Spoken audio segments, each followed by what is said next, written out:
100페이지입니다. 부동산 투자 분석 및 기법 부분에서 화폐의 시간가치 계산이라고 되어 있는 부분으로 건너가겠습니다. 100페이지요. 화폐의 시간가치 계산.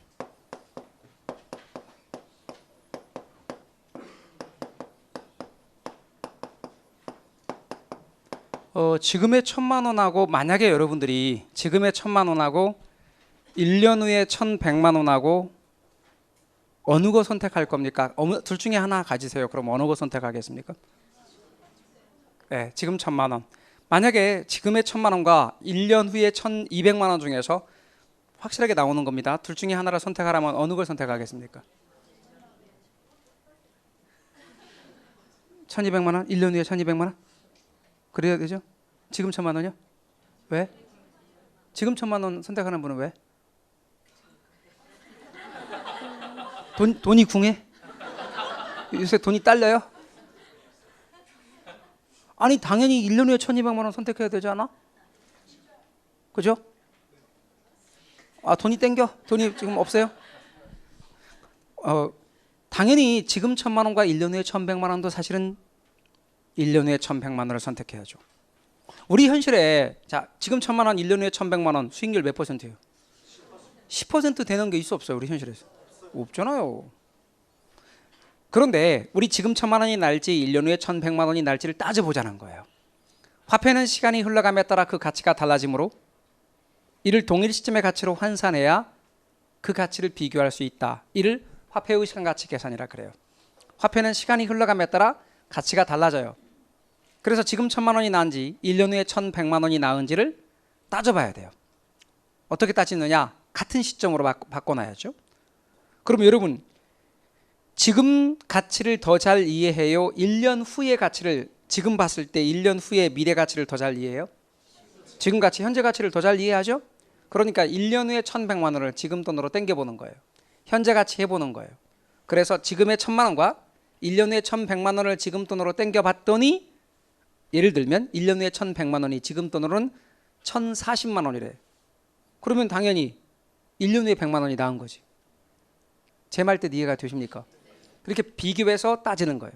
그래서 화폐는 시간이 흘러감에 따라 그 가치가 달라지므로 이를 동일 시점의 가치로 환산하는 것을 화폐의 시간가치 계산 이렇게 말합니다. 그러면 지금의 1,000만 원을 이렇게 말합니다. 지금의 1,000만 원을 현재 가치라고 해요. 1년 후에 1,100만 원은 미래 가치입니다. 여러분 현재 가치를 줄여서 뭐라고 그러게요? 현가라고 해요. 현재 가치를 줄여서 현가라고 해요. 그럼 미래 가치를 줄이면 뭐라고 하게요? 내가라고 해요. 절대로 미가라고 안 그래요. 미가 아니에요. 미가 아니에요. 그 다음에 레가는 저 윗동네 애들 북한에서는 레가라고 써요. 두음 법칙이 없기 때문에. 그러나 우리는 두음 법칙에 따라서 내가라고 하는 거예요. 뭔 말인지 아셨죠? 내가 요거는 현가 이렇게 해요. 자, 그 다음에 현재 가치 현가 요거는 PV로 표시해요. 미래 가치 내가 FV로 표시해요. 요렇게. 그래서 여러분께서는 현재 가치라고 하는 것과 미래 가치라고 하는 것에 대해서 알아두시고 현재 가치를 미래 가치로 바꿀 수도 있고 미래 가치를 현재 가치로 바꿀 수도 있다 이 말이에요. 현재 가치를 미래 가치로 바꾸는 것을 뭐라고 하냐면 할증이라고 그래요. 할증. 미래 가치를 현재 가치로 바꾸는 걸 할인이라고 그래요. 할인. 우리가 아는 할인은 12시 넘어서 메타기를 꺾는 거 그리고 할인은 깎아주는 거 이렇게 우리가 알고 계시는데 원래적 의미의 할인과 할증은 이런 의미예요. 현재 가치를 미래 가치로 바꾸는 거 할증, 미래 가치를 현재 가치로 바꾸는 거 할인. 여러분 사칙연산, 우리 더하기, 빼기, 곱하기, 나누기를 사칙연산이라 그러고 앞으로 우리 계산에 줄을 이룰 겁니다. 우리는 거의 대부분의 경우에 더하기는 곧잘 하십니다. 그리고 곱하기도 곧잘 하십니다. 빼기에서 약간 추춤을 하고 나누기쯤 나오면 거의 두 손 두 발 다 듭니다. 오늘도 나누기가 나옵니다. 나누기는 분수로 표시하죠. 그래서 분수로 표시가 되는 개념들 나올 때마다 사람들은 뭐라고 말해? 너무 어렵다고 그래요. 그래서 제가 누차 말하죠. 우리는 꼭 분수를 알아야 됩니다. 이 분수를 알게 되면 우리는 다 아는 겁니다. 그래서 다시 와서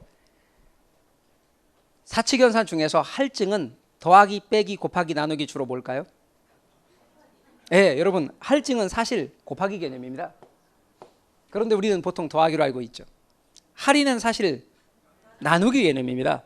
그런데 우리는 빼기로 많이 알고 있죠. 그런데 그 개념이 아주 틀린 건 아닙니다. 왜냐하면 마케팅에서 그렇게 사용합니다. 현금으로 사면 깎아준다 이렇게 말입니다. 그럼 원래적 의미에서는 이렇게 할증과 할인 개념이고, 할증은 곱하기로, 그리고 할인은 나누기로 표시합니다. 근데 말이죠, 여러분 유념할 것이 어떤 우리가 숫자를 표시할 때 말입니다. 제가 이런 한번 숫자를 표시해 보겠습니다. y는 equal ex 이렇게 말입니다. 그럴 때 x 앞에 있는 e, 얘가 독립변수고 종속변수라고 그랬죠? 그러면 변수 앞에 있는 e 같은 이런 걸 뭐라고 말하냐면요, 개수라고 부릅니다. 뭐라고 한다고요? 개수. 그리고 오늘 또 저것을 승수라고도 이야기할 겁니다. 일단 여하튼 얘를 뭐라고 한다? 개수라고 한다. 개수. 그런데 이건 x를 y로 바꾸는 개수입니다. x를 y로 바꾸는 개수다. 그럼 만약에 x가 현재 가치 값이다, 그리고 y가 미래 가치 값이다, 그러면 이때 개수는 현재 가치를 미래 가치로 바꾸는 개수, 미래 가치 개수가 되는 겁니다. 제 말인즉슨 이렇습니다. 똑같은 구조로 나타내 볼게요. 여기다 현재 가치를 두겠습니다. x와 y의 위치를 바꿔놓는 거죠. 현재 가치 그리고 곱하기 뭔가를 하는 거죠. 그리고 나서 이렇게 하면 미래 가치가 됩니다. 그럼 우리는 현재 가치 값에다 무엇을 곱해주면 미래 가치가 되느냐? 여기는 미래 가치 개수입니다. 이해가셨어요? 개수잖아요. 개수 2 개수란 말이에요. 그 개수는 뭐다? 미래 가치 개수입니다. 미래 가치 개수를 줄여서 내가 개수라고 합니다. 이렇게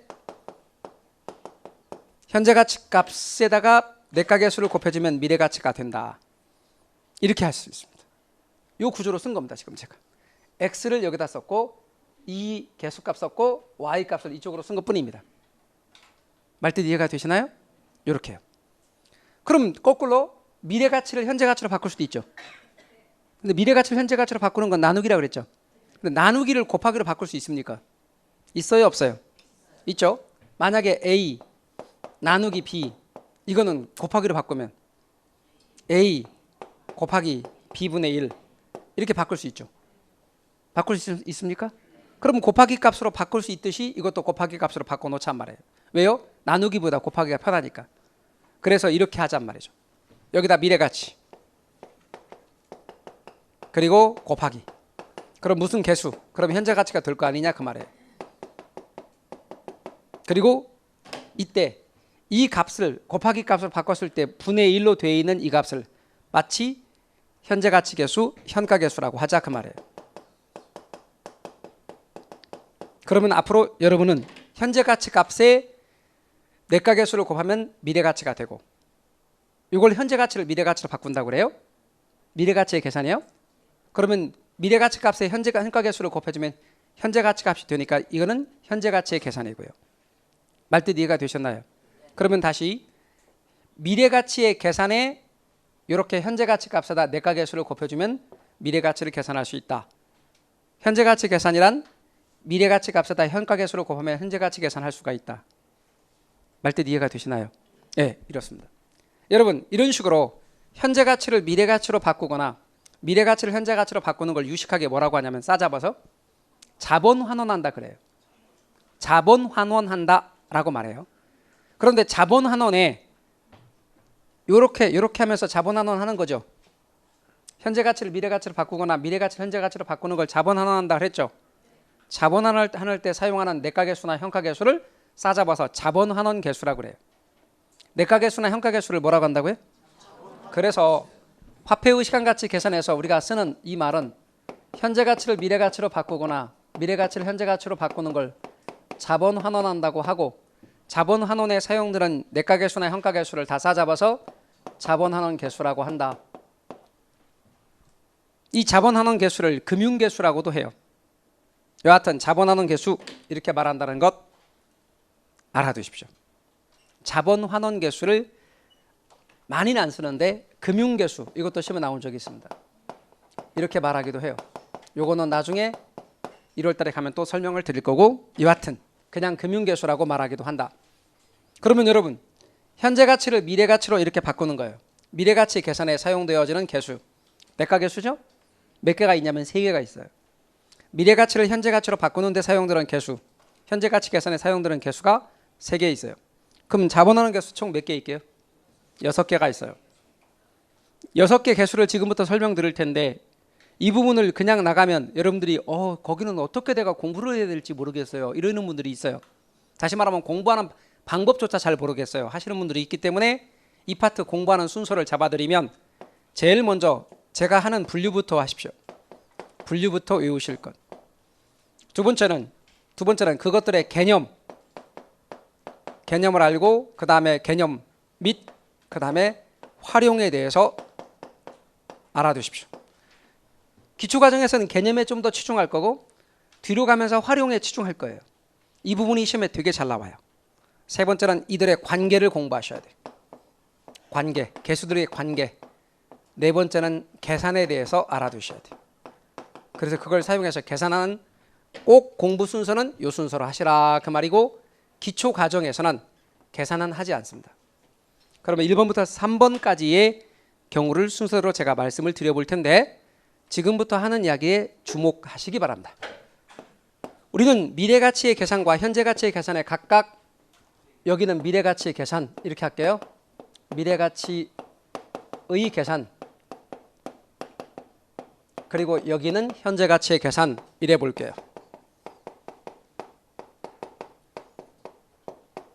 몇 가지씩이 있다? 그렇죠. 3가지씩이 있더라 그 말이에요. 그러면 미래가치의 계산에 3가지, 현재가치의 계산에 3가지 이렇게 있다는 것을 여러분이 알아두시면 좋겠습니다. 자, 미래가치의 계산의 3가지는 뭐냐? 우선 먼저 이렇습니다. 일시불의 내가계수, 일시불의 내가계수. 두 번째, 연금의 내가계수. 그 다음에 여기 감채 기금계수, 감채 기금계수. 그 다음에 현재가치의 계산에는 일시불의 현가계수, 그 다음에 연금의 현가계수, 그 다음에 저당상수. 이렇게 각각 3개씩 총 6개가 있습니다. 그럼 여러분들은 제가 아까 말씀드리기를 제일 첫 번째 분류할 줄 알아야 된다 그랬죠? 이 분류할 줄 알아야 됩니다. 다시 말하면 이 말을 다 외우셔야 된다 그 말이에요. 첫 번째 외우는 것. 근데 외우기가 되게 쉬워요. 제가 말 끝난과 동시에 여러분 다 외우실 텐데 확인해 볼까요? 우선 말이죠, 미래가치의 계산에는 내가계수란 말이 들어가 있습니다. 이렇게. 현재가치 계산에는 현가계수라는 게 들어가 있습니다. 그리고 첫 번째가 일시불이고 두 번째가 연금입니다. 첫 번째가 일시불이고 두 번째가 연금입니다. 저 좀 보실래요? 이 둘을 설명드릴게요. 100만 원 한 번, 기간은 3년인데 3년 동안 100만 원 한 번, 이것과 첫 해 100만 원, 두 번째 연도 100만 원, 세 번째 연도 100만 원, 3년 동안 매년 100만 원, 이것 중에서 100만 원 한 번, 이게 일시불입니까 연금입니까? 일시불이고 매년 100만 원씩, 요거는 연금입니다. 그러니까 일시불의 내가계수, 연금의 내가계수, 일시불의 현가계수, 연금의 현가계수입니다. 일시불 연금, 일시불 연금. 자, 외우는 법 아시겠죠? 내가계수 들어갑니다. 현가계수 들어갑니다. 이미 2개는 다 끝났죠. 그러면 결국 감채금 계수가 미래가치의 계산이고 저당상수가 현재가치 계산인 것만 아시면 되죠. 이렇게요. 미음자 들어간 거 미래가치, 미음자 미래가치, 미음자 아닌 거 현재가치, 미음자 아닌 거 현재가치. 됐죠? 그러니까 감채금 계수가 미래가치, 저당상수는 현재가치. 됐나요? 자, 분류하는 거 됐습니다. 두 번째는 개념 및 활용입니다. 그러면 이것이 뭘 의미하고 어떤 때 쓰는지를 이해해보자 그 말입니다. 말씀드린 것처럼 미래가치 계산이란 이렇게요. 현재 가치 값에 이런 내각의 수를 곱해주면 미래가치 값이 됩니다. 이건 미래가치를 구할 때 사용하는 개수다 그 말입니다. 이해 가셨죠? 그러면 여쭤봅니다. 이런 계산은 나중에 우리 안 한다 그랬는데 지금 안 한다 그랬는데 나중에 할 때 이 구조를 보니 우리가 사용하는 계산에 사용하는 사칙연산은 더하기일까 빼기일까 곱하기일까 나누기일까? 곱하기를 주로 씁니다. 이렇게 곱하기 쓸 겁니다. 그런데 곱하기를 쓸 건데 이 개수값이 개수값식이 분수 형태로 되어 있습니다. 그러니까 그렇게 되어 있기 때문에 단순하게 숫자로 되어 있으면 다들 계산할 줄 알아야 아는데 그 안에가 분수 형태로 되어 있다 보니까 그 다음부터 계산을 못하느니 너무 어렵다느니 등등등의 말이 나오기는 합니다. 그러나 그런 것 좀만 할 줄 아는 분들은 너무너무 쉬워합니다. 그러니까 계산까지 사실상 별로 어렵지 않습니다.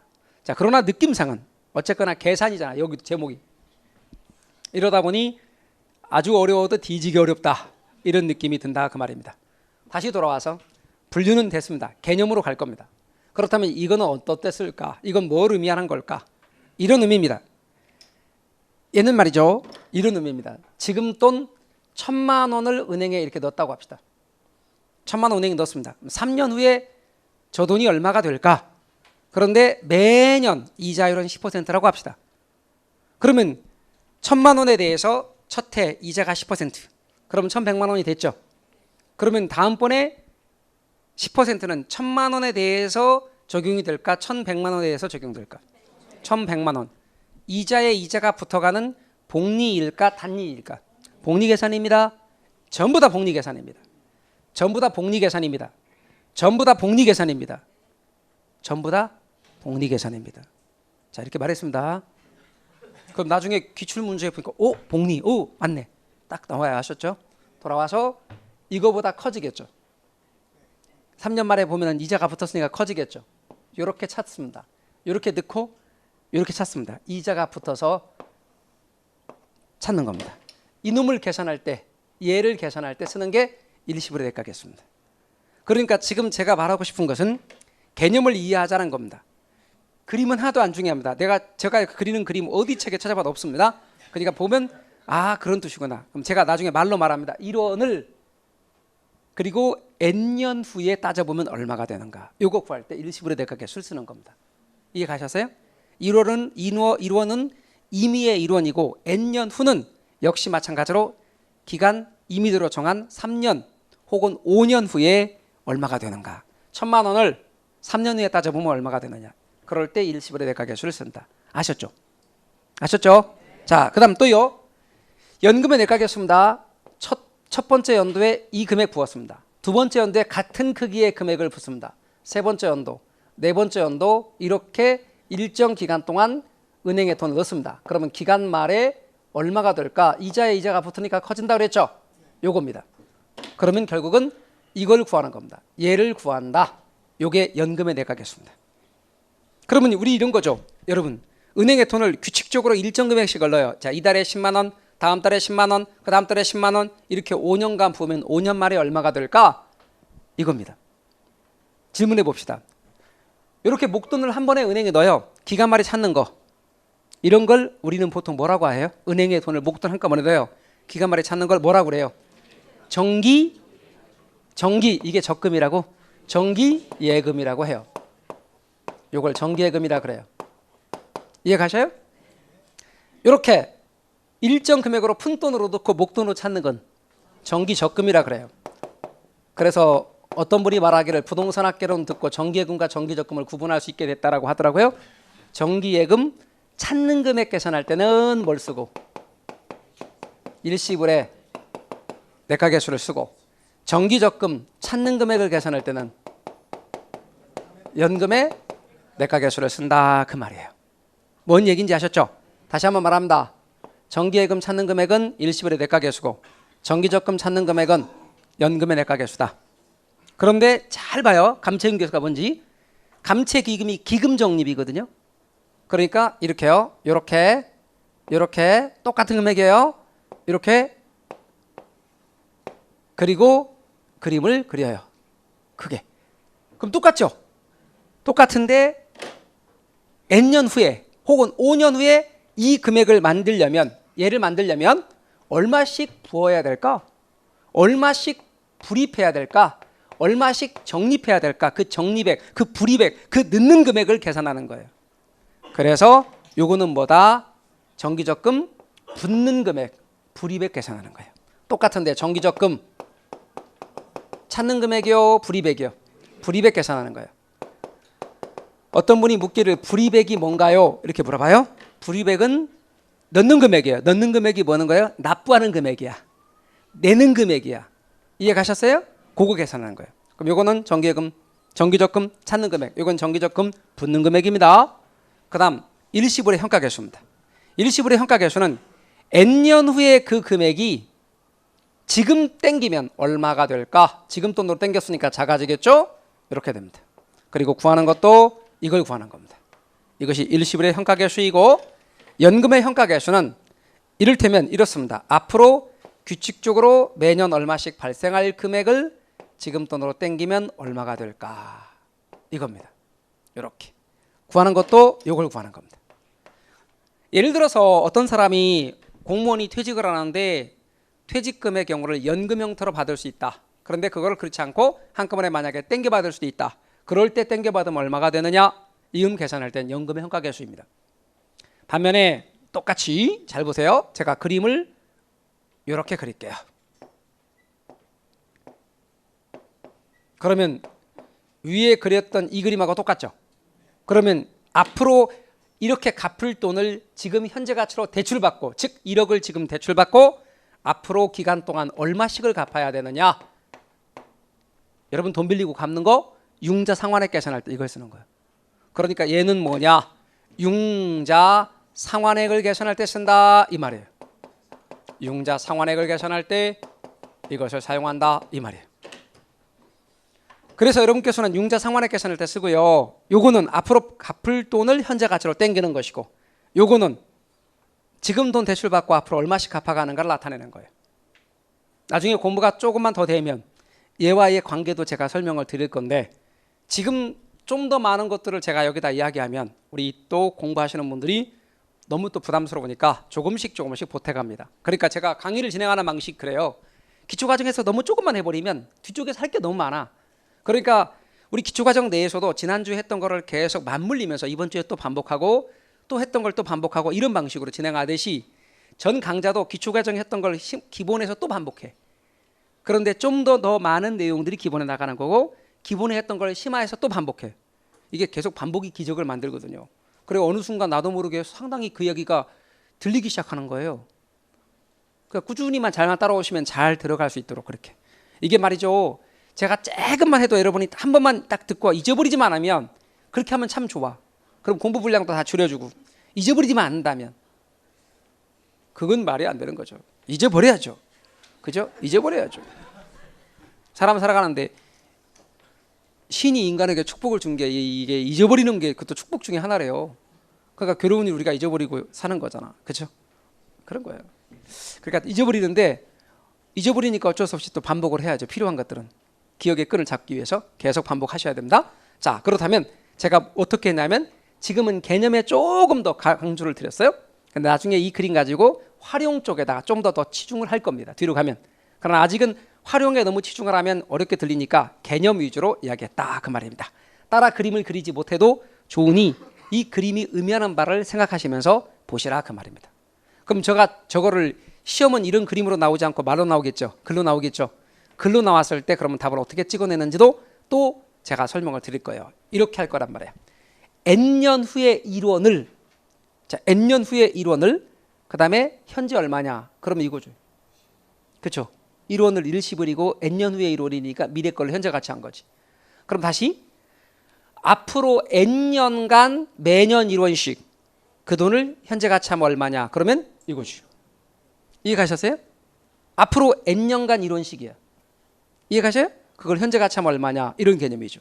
그렇게 말로 나왔을 때 이제 뭐 어떻게 답을 찾았는지도 다 알려드릴 겁니다. 그러니까 지금은 거기에 치중하지 마시고 제가 그렸던 그림의 의미를 파악하기 위해서 애써주십시오. 활용도 점점점 앞으로 가면서 활용에다 이야기하겠습니다. 자, 세 번째 이제 관계로 갑니다. 관계.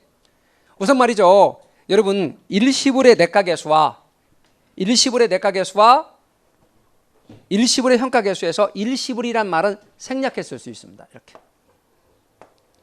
그러면 이건 뭐라고 하게 그냥 내가계수. 이거는 현가계수. 이해 가십니까? 그럼 내가계수 그러면 아무 말 없이 내가계수 그러잖아요. 그러면 이거 다 말하는 게 아니라 얘를 말하는 거예요. 아무런 말 없이 그냥 현가계수 그러면 얘를 말하는 거예요. 그래서 일시불의 내가계수하고 일시불의 현가계수는 서로 역수요. 보시다시피 그림도 똑같고 구하는 값이 대칭이죠. 그러니까 역수가 맞다고. 그런데 유념할 게 있어요. 연금의 내가계수하고 요거 그림이죠. 이 그림하고 똑같이 생긴 그림을 찾아봐요. 감채인계수잖아요. 그리고 구하는 값이 대칭이잖아. 연금의 내가계수하고 연금 현가계수가 역수 아니에요. 연금끼리는 역수 아니고 연금의 내가계수하고 감채인계수가 역수예요. 그리고 연금의 현가계수하고 역수는 연금의 내가계수가 아니라 저당상수하고 역수예요. 보시다시피 그림 똑같고 구하는 값이 대칭이잖아요. 이해 가셔요? 예. 아직은 그게 확 와닿지 않아도 괜찮아요. 우리가 좀씩 하다 보면 금방 와닿아요. 그 다음 또다시 공부를 하다 보면 마치 지금 구하는 거니까 이게 현재 가치고 이걸 구하니까 미래 가치인 것처럼 착각이 드는 분도 있어요. 아니에요. 초점은 얘는 여기다 초점을 맞추고 구하는 것만 이걸 구하는 거예요. 얘는 초점은 여기다 맞추고 구하는 것만 이걸 구하는 거예요. 그러니까 얘가 미래 가치 맞고 현재 가치 맞아요. 다시 한번 말씀드리지만 관계를 알아두셔야 돼요.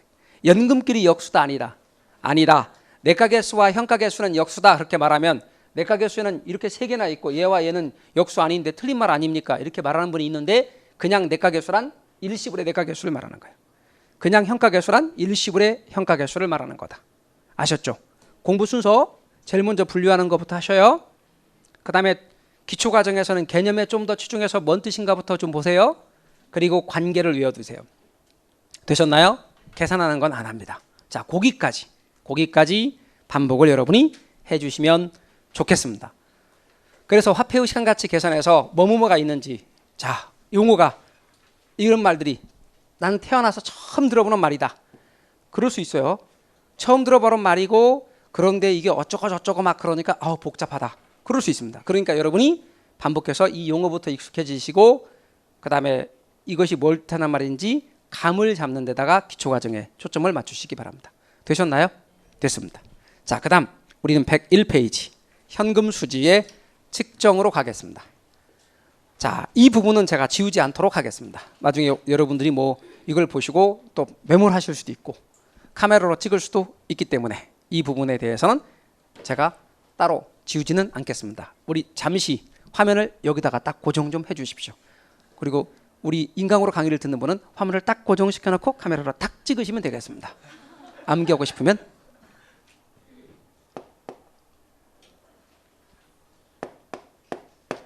자, 이제는 어디로 갈 거냐? 현금 수지의 측정으로 갈 겁니다.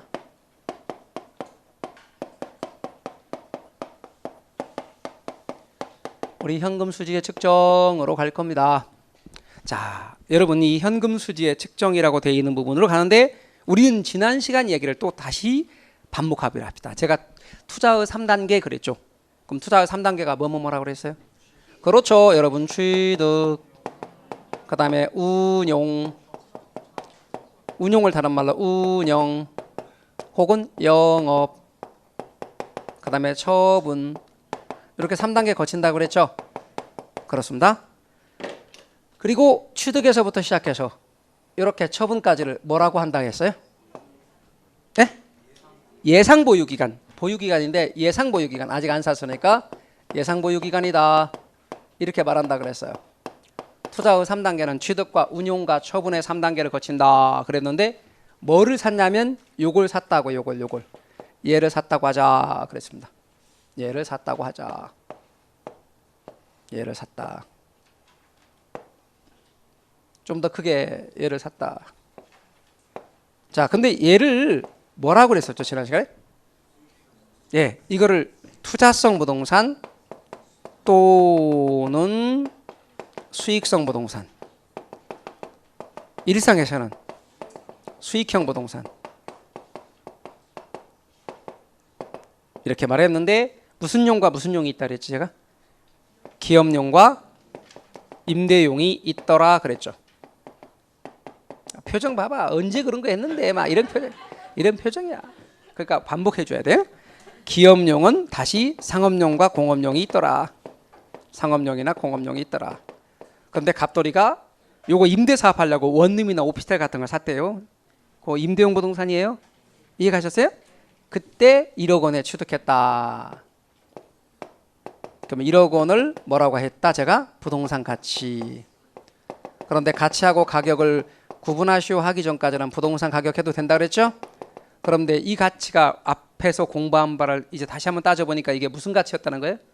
제가 시장 가치였다 그랬죠? 객관적 가치, 시장 가치다 실은. 그리고 이것은 항상 뭐하고 똑같다? 총투자액과 똑같다. 근데 총투자액은 자기 자본인 뭐와 지분 투자액과 타인 자본인 저당 투자액으로 구분이 된다. 지분 투자액을 두 글자로 자본이라 그랬고 저당 투자액을 두 글자로 부채라고 했습니다. 이렇게 해서 돈이 나가는 거 맞죠? 돈이 나간다 이때. 그런데 돈은 이제 운영 단계 때도 들어오고 처분 단계 때도 들어오는 거 맞죠? 그럼 운영 단계 때 들어오는 돈을 계산해 보자는 거예요. 이제 운영을 할 거니까 이거 운영할 거니까 그 운영 단계 때 들어온 돈을 계산하는 과정을 이렇게 말합니다. 영업의 현금 수지 계산 그래요. 영업의 현금 수지 계산 줄여서 영업 수지 계산이라 그래. 그리고 처분할 때 부동산 처분할 때 복귀액의 현금 수지 계산인데 이걸 달리 지분 복귀액 계산 지분 복귀액 계산 이렇게 말을 해요. 그리고 여러분 이때 세금 나가고 이때도 세금 내야 되죠. 이때 세금을 뭐라 그랬어요? 영업소득세라 그랬죠. 영업소득세를 별도로 계산해야 돼요. 영업소득세 계산이라고 하고 이건 무슨 세금이라고 그랬어요? 학술상에는 자본이득세라 그랬죠. 자본이득세. 우리 세법에서는 대표적인 게 양도소득세라 그랬죠. 자본이득세 계산. 그러니까 지금 제가 잘 봐봐요. 영업 현금 수지 계산 줄여서 영업 수지 계산, 지분 복귀액 계산, 영업소득세 계산, 자본이득세 계산, 계산이 몇 개가 있어요? 4개의 계산을 해야 돼요. 그런데 공인중개사 시험에서 자본이득세 계산은 시험에 나온 적이 없어요. 요거 계산해서 부동산학 개론에서. 그 대신 여러분 세법에서 그러니까 나온 적 없으니까 저는 안 해. 있지만 안 한다고요? 그 대신 세법에서 양도소득세 계산을 배우시게 될 거예요. 그거로 가름할 거라고. 그럼 우리는 몇 개를 할 거냐면 이렇게 3개를 할 거예요. 그런데 기초과정에서는 일단 영업소득세 계산 안 해. 그러면 우리는 뭐하고 뭐를 해야 돼? 영업의 현금수지 계산하고 지분복귀 계산을 해야 되겠죠. 그런데 중요도가 잘 봐요. 중요도가 9대 1이야. 압도적이죠. 그럼 우리 일 때문에 욕심 부리지 않을 거예요. 안 해. 그럼 뭘 해? 그렇죠. 영업의 현금수지 계산에 지금부터 집중할 거다. 뭔 말인지 아셨죠? 자, 그럼 지금부터 영업의 현금수지 계산에 집중할 겁니다. 제가 강의에 언제나 강조를 드리는 게 이런 거 베끼시면 뭐하냐고. 지난번에도 베꼈잖아. 그거 똑같이 다시 또 하잖아. 근데 이걸 또 베껴. 그리고 제가 여기서 말하고자 하는 바만 몰라. 그러면 이거 뭐로 하냐고. 제가 지금 뭐 하겠다는 거예요? 왜 운영 단계 때 영업의 현금 수지 계산 하겠다는 거야. 지금 그거 하려고 지금 이거 쓴 거예요. 이거 베끼지 말고 잘 봐요. 잘 봐요. 이걸 얼마에 산다고요? 그렇죠. 1억에 샀어. 그런데 제가 이걸 확대시킨 이유가 있어요. 이게 임대사업 하려고 샀거든 이 사람. 이렇게 봐봐요. 칸수 잘 봐. 칸수 한 칸, 두 칸, 세 칸, 네 칸, 다섯 칸. 이번에 층수 1층, 2층, 3층, 4층, 5층. 그럼 총 몇 칸이 나와? 25칸, 25실이 나오는 거예요. 그러면 우리 층하고 위치 관계없이 그냥 편의상 무조건 한 칸 임대해 주는데 100만 원이라고 가정하잔 말이에요. 100만 원이다 쳐. 100만 원이다. 그러면 제가 이제 여러분의 이해를 돕도록 하기 위해서 여기다 숫자도 써보는 건데 이런 숫자는 적지 마라 그 말이에요. 적으시면 후회할지도 몰라요. 잘 봐봐요. 100만 원이다. 100만 원이다. 그리고 곱하기 총 25칸이다. 25실이다. 그러면 얼마냐면 2,500만 원이다. 우리 내내 계산이 이런 거예요 다. 사칙연산. 그럼 요까지 제가 요까지 더 이상 내려가면 또 잊어버리니까 말로 이걸 써보면 100만 원이 뭐냐. 한 칸당 임대료. 맞죠? 그래서 단위당 예상 임대료라고 할게요. 단위당 예상 임대료. 그게 100만 원. 이래 쓰고 그 다음에 25 임대 단위수. 임대 단위수라고 쓸게요. 임대 단위수 받아 적지 말고 잘 지켜봐요. 책에 다 있으니까. 그리고 2,500만 원은 이게 100% 임대가 나갔을 때 수입이죠. 그걸 이렇게 이야기했대요. 가능 총소득, 가능 총소득이라고 했대요. 또는 가능 총수익, 가능 총수익 이렇게 했는데 이걸 일본에서는 여러분 영어로 이게 가능 총소득이 포텐셜 그로스 인컴이거든요. 그러면 영어로 그로스가 우리말로는 총이라고 그래요. 총이라고 한다고. 근데 일본에서는 이걸 조라 그래. 조. 이게 조란 말이 뭐냐면 성길조자 드문드문이란 뜻이에요. 그래서 뭐라고 표현하면 일본에서는 가능조소득 그래요. 그런데 왜 굳이 여기다 이걸 써놨느냐? 우리 초창기에 이렇게 많이 말했고 공인중개사 시험에서 이렇게 나왔어요. 기출에도 이렇게 나왔었어요. 근데 최근 들어서 이런 식의 표현 안 쓰고 이렇게 많이 쓰기 시작해요.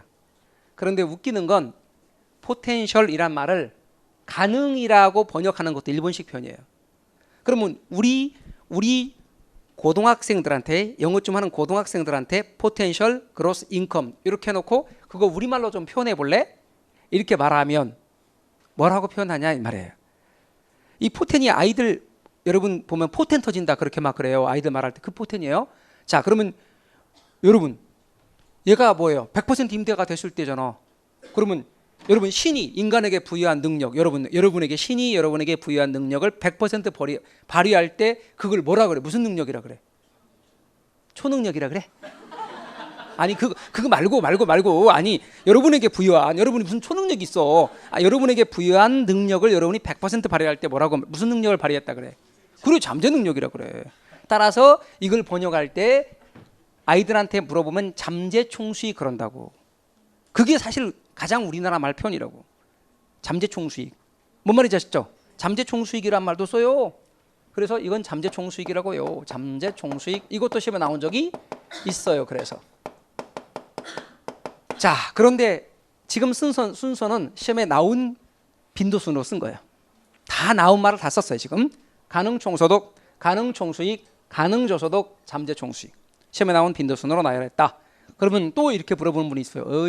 민법이나 공법은 용어가 하나밖에 없던데 왜 개론은 이렇게 많아요? 그건 민법이나 공법은 법 과목이니까 그래. 법은 규정된 용어야. 그래서 하나밖에 없어서 외울 땐 편하긴 한데 그 글자 꼭 써야 돼. 근데 부동산학개론은 이 중에 아무나 하나 써도 다 맞아. 뭔 말인지 아셨죠? 자 그렇다 그런 얘기입니다. 근데 여러분 현실적으로 100% 임대라는 게 가능해요? 불가능해요? 불가능하지. 공실이 있기 마련이죠? 이거 공실이에요. 공실. 그 다음에 또요 이거는요 임차인이 임대를 해놓고도 사업이 안 된대. 그래서 이번 달 임대를 못 낸대. 그러니까 다음에 드릴게요 그러면 좀 나아. 이번 달 임대를 못 내요 이렇게 말하는 거예요. 그럼 임대인이 감사합니다 그렇게 하겠냐고요. 주세요 빨리. 그럴 거 아닙니까? 근데 임차인이 죽어도 못 낸대. 그럼 받을 수 있어 없어? 없는 거지. 어떻게 받아요? 받을 수 있어요? 애들을 풀어? 따라서 못 받는 거예요. 그래서 이거는 뭐다? 공실 및 회수 불가능한 임대료. 삶을 살면요 사다 보면 어쩔 수 없이 기부 안 하면 그런 식으로라도 기부하게 돼 있어요. 삶 사다 보면. 그러니까 어떻게 돼요? 못 받는 거야. 못 받는다고 생각을 해야 돼. 그러니까 공실 및 회수 불가능한 임대료 현실적으로 5%를 설정해요. 진짜로. 그러니까 예를 들어 봐봐요. 2,500만 원에 5%. 10%면 250이죠. 5%면 125죠. 그건 빼야 돼. 이건 공실 및 회수 불가능한 임대료예요. 공실 및 회수 불가능한 임대료인데 시험에 나온 말로 쓰면 공실 및 불량부채에 의한 손실액. 그냥 줄여서 공실 및 불량부채. 엄밀하게 말하면 불량채권이죠. 그런데 불량부채에 의한 손실액 이런 식으로 보통 불러서 쓰고 있습니다. 그리고요 봐봐요 또요 여기에 자판기 여기 자판기 그리고 유료주차장 운영한대. 이거는 영업과 관련이 없는 영업 외 소득 맞죠? 그런 걸 기타 소득이라고 합니다. 그게 25라고 가정해요. 25는 기타 소득 또는 기타 수입. 이거는 영업 외 소득이 되는 거야. 영업 외 소득이다. 이렇게. 그랬더니 계산해 보니 2,400만 원이더래요. 쓰시지 마시지. 후회할 거야. 그러면 이게 뭐다? 가능 뭐가 된다? 총소득에서 뺐으니까 유효가 되겠죠. 실제로 요거는 실제로 얻는 거. 유효 총소득. 2,500만 원은 이론적 총소득이고 2,400만 원은 뺄 거 빼고 들어올 거 들어오고 실제 총소득이고 따라서 유효 총소득 또는 유효 총수익이라고 합니다. 다시 한번 말씀드립니다. 요거는 이론적 총소득입니다. 요거는 실제적 총소득입니다. 총소득은 두 개 있지만 아무 말 없이 그냥 우리가 말하는 영업소득이라고 말하면 다 얘 말하는 거예요. 얘가 영업소득. 이해 가셨어요? 네. 총소득이라 할 때 주로 얘를 말한다. 자, 그런데 여러분 영업을 하다 보면 영업에 따른 경비가 있죠. 영업에 따른 경비가 있잖아요. 재산세도 내야 되고 보험료도 내야 되고 또는 유지관리비도 나가고 이런 것들이 있잖아요. 그런 것들을 경비를 빼야지. 영업에 따른 경비. 이해 가십니까? 임대사업 하는데 영업에 따른 경비가 500만 원이더래. 그거 뺍시다. 그러면 500만 원 여기다 일부러 안 썼습니다.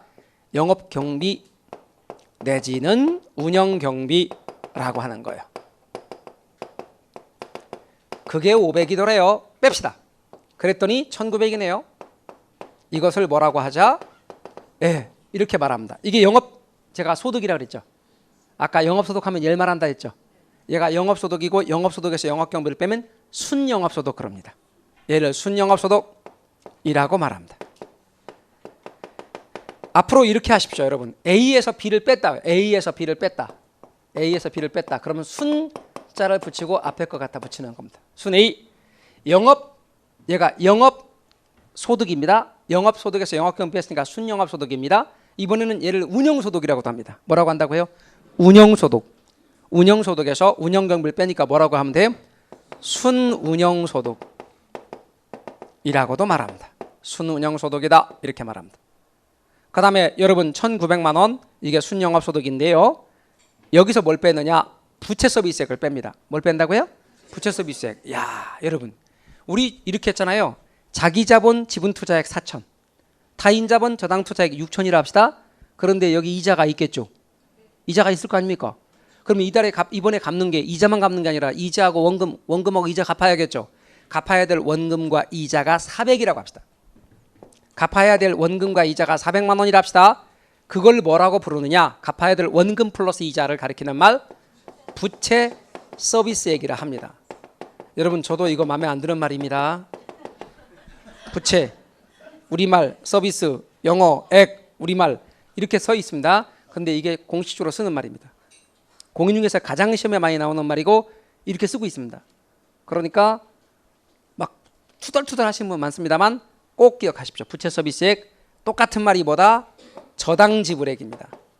들어보셨다 안 들어보셨다? 이거 들어봤다고 진짜? 저당지불액? 안 들어보셨죠? 부채 서비스액 저당지불액? 이런 말 들어봤어요? 일상에서?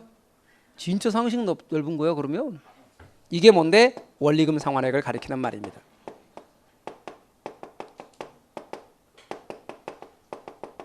일상에서 쓰지 않는 말들이 있죠. 이거는 원리금 상환액이란 말은 그래도 좀 쓰죠. 이게 원리금 상환액이야. 그러면 에이 원리금 상환액이라고 하면 얼마나 좋냐고. 근데 제가 뭐라고 그랬어요? 이게 시험에 제일 많이 나오는 말. 이해 가셨습니까? 그러니까 시험에 제일 많이 나오는 말 이거 아셔야 돼요. 부채 서비스액, 다른 말로 저당지불액, 원리금 상환액. 부지런히 용어에 익숙해져야 됩니다, 여러분. 나중에는 그 내용이 어려운 건지 용어가 생소한 건지 잘 몰라요. 그러니까 사람들이 싸잡아서 하는 말이 그냥 어려워 이렇게 말해요. 그러니까 빨리 용어에 익숙해지기 위해서 노력하십시오. 계산. 그러니까 얼마예요? 1,500만 원입니다. 1,500만 원을 뭐라고 한다? 세금 계산하기 전 현금 수지 이라고 합니다. 그러면 이제 현금 수지에 대해서 용어 설명하고 오겠습니다. 절 좀 보실래요? 여러분 이때 돈이 나가요 들어와요? 어쨌거나 이때 들어오는 거죠. 이때는 돈이 나가는 거죠. 그럼 나가는 돈을 이렇게 말해요. 현금 유출이라 그래. 들어온 돈을 뭐라고 말하냐면 현금 그렇죠. 유입이라 그래요. 유입. 다시 들어온 돈 뭐예요? 현금 유입. 나가는 돈이요. 현금 유출. 현금 유입을 다른 말로 현금 수입이라 그래요. 현금 유출을 다른 말로 현금 지출이라 그래요. 현금 들어오고 나가는 걸 함께 일컬어서 현금 수지라 그래요. 수는 들어온 돈이요, 지는 나가는 돈이에요. 그래서 나중에 강의를 할 때 들어온 돈과 나간 돈을 일컬어서 현금 수지, 현금 흐름 그래요. 캐시플로니까. 그래서 수와 지는, 수는 들어온 돈이고 지는 나가는 거예요. 어느 강좌에서 제가 물었어요. 수지가 뭐예요? 그랬더니 어느 아자씨 말씀하시는 걸 뭐라고 말씀하셨어요? 수지가 뭐예요? 그랬더니 이뻐 그러더라고. 수지가 이뻐요. 그래요. 자, 현금 들어오는 돈, 수, 나가는 돈, 지, 현금 수지, 다른 말로 현금 흐름이라고 그래요. 근데 이 내에서도 현금 수지가 계산되는 거예요. 봐봐요. 여러분, 들어온 돈이죠. 수, 나가는 돈이죠. 지, 들어온 돈이죠. 수, 나가는 돈이죠. 지, 들어온 돈이죠. 수, 나가는 돈이죠. 지, 들어온 돈이죠. 수. 이제는 나가는 돈 할 차례예요. 그죠? 현금 수지, 현금 흐름 그렇게 말합니다. 그러니까 세전 현금 수지, 세전 현금 흐름입니다. 여기서 세금 빼야겠죠? 여러분, 우리 운영 단계니까 영업소득세겠죠? 영업소득세가 200만 원이라고 합시다. 우리 영업소득세를 뺍니다. 이렇게 영업소득세를 빼내면 또다시 1,300만 원이 들 거고 1,300만 원은 세금까지 다 계산하고 난 세후 현금 수지가 됩니다. 세후 현금 수지를 뭐라고 부른다? 세후 현금 흐름이라고도 한다. 세후 현금 흐름이라고도 한다. 이렇게 꼭 여러분은 알아두십시오. 자, 그럼 이렇게 제가 이렇게 써놓잖아요. 그러면 이제 어떤 표정을 짓냐면 뭐 그래서 어쩌라고 그런 표정을 지으시는데 이거 다 외워야 돼요. 여러분 다 외우셔야 된다고. 그리고 여기에 나오는 이 계산은요 전혀 의미가 없어요. 그러니까 아까 막 쓰신 분 저처럼 다시 지워봐. 이렇게 다 지워. 전혀 의미가 없으니까. 자, 그래서 지웠습니까? 자, 그런데 중요한 건 이거를 여러분이 외우셔야 되는데 이거 그냥 외우라고 말하면 에이씨 그냥 나 하나 틀리고 만다 그러신 분도 있더라고. 근데 중요한 거는 절대 하나 안 틀려요. 이것과 관련되어 있는 것이 넝쿨째 틀려. 그러니까 꼭 말씀드리긴 외우고 가셔야 되는데 제가 외우는 법을 지금부터 이야기할 테니까 한번 봐주실래요? 기초과정이지만 외우는 법을 딱 알려드려요. 왜냐면 어차피 그 방향으로 갈 거니까 어떤 건 미리 말하자 그 말이에요. 단순하게 방금처럼 들어온 돈을 유입, 나가는 돈을 유출이라 한다면 그렇게 유입과 유출을 따로따로 기억하자고요. 그래서 들어온 돈과 나가는 돈에서 들어온 돈입니다. 그러면 우리는 들어온 돈은 이렇게 기억합시다. 총이 두 개입니다. 그 다음에 그죠? 순 영업소득입니다. 그 다음에 세전, 그 다음에 세후. 그러니까 우리는 어떻게 기억하자? 총순 전후. 총이 두 개니까 총총 순전후. 이게 유입입니다. 그래서 앞으로 이렇게 할 거다 그 말입니다. 총, 그 다음에 총, 그 다음에 순, 그 다음에 전, 그 다음에 후. 이게 우리는 유입이라 할 겁니다. 그리고 유입과 유입 사이는 유출이 있습니다. 유출은 이렇습니다. 공, 그 다음에 영, 그 다음에 부, 그 다음에 소입니다. 그러니까 앞으로 유출과 유출 사이는 공영부소가 있더라 하는 것입니다. 공영부소가 있더라. 그러니까 앞으로 여러분 유입은 총총 순전후고 유출은 공영부소 하면 끝이야. 외우는 거. 이해 가셨어요? 끝이에요. 다 한 거야. 그런데 중요한 거는 저한테 근데 공이 뭐죠? 그러면 안 돼. 그러니까 공실 및 불량부채 이렇게 외우셔야 된다고. 그 다음 또 하나 기양 외시는 김에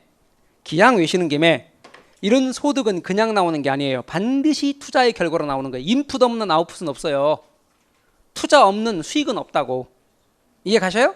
그러니까 반드시 투자액과 연결시켜서 기억하세요. 왜요? 그래야 잘 써먹을 수가 있어요. 그러니까 이 투자액 지금 방금 말한 것은 부채 서비스액을 중심으로 위에 있는 것과 아래에 있는 걸 구분하는데 부채 서비스액은 은행이 저당 투자액의 대가로 가져가는 거예요. 그럼 은행한테 갈 돈 빼고 난 요 둘은 내 몫으로 오는 거야. 그러면 요 위에 있는 것들은 어떤 투자액으로부터 산출되는 소득이며 밑에 있는 두 가지는 어떤 투자액으로부터 산출되는 소득인지 이 소득도 투자액과 서로 연결해야자 그 말이에요. 연결해서. 여기에 있는 총수는 총투자액과 관련이 있어요. 총투자액으로부터 산출되는 소득이에요. 반면에 저당 투자액 대가로 부채 서비스액이 은행한테 갔고 은행한테 갈 돈 뺀 나머지는 내 몫으로 오는 것인데 요거는 지분 투자액의 대가로 산출되는 소득이다 그 말이에요. 이렇게. 그래서 여러분께서 유념할 것은 외우실 때 그렇게 하십시오. 총수는 총투자액, 전후는 지분투자액. 이해 가셨습니까? 그러면 외우실 때 총, 순, 전, 후인데 총이 두 개니까 총총, 순, 전, 후. 그리고 사이사이 빠져나가는 것 유출인데 공영부수. 그러면 손가락 이렇게 해봐요. 손가락 해봐요. 그러면 제일 첫 번째 위에 있는 거예요. 총, 순, 전, 후라고. 그리고 손가락 핀 다음에 사이사이에 몇 개? 네 개. 그 네 개가 뭐라고요? 공영부소라고. 아셨죠? 그러니까 사이사이에 들어가는 거는 유출이고 손가락 그 자체는 유입이다. 그래서 여러분은 총총, 순, 전, 후. 빠져나가는 유출은 공영부소. 그런데 총총, 순 이렇게 세 개는 총투자액이고 전후 두 개는 지분투자액으로부터 나온 것이다. 아셨죠?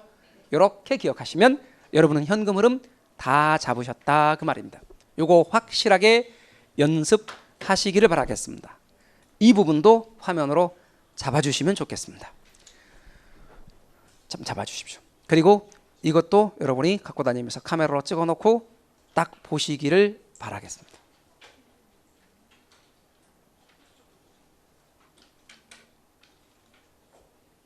딴 것도 안 해. 기타 수입은 없을 수도 있어요. 제가 안 하는 것들은 신경 쓰지 마요. 이것도 유입인데 왜 안 하나요? 그런 의문을 갖지 마. 아셨죠? 아직 공부가 안 될 때는 의문을 갖지 마. 그냥 하란 대로 하세요. 계속. 그리고 공부가 좀 되면 그때부터 이제 하시면 돼요. 우리 기초 과정에서는 계속 반복하시면 돼요. 자, 요거 꼭 정리하시기 바랍니다. 자, 우리 쉬셨다가 이제 계속해서 나가도록 하겠습니다. 쉬었다 하시죠.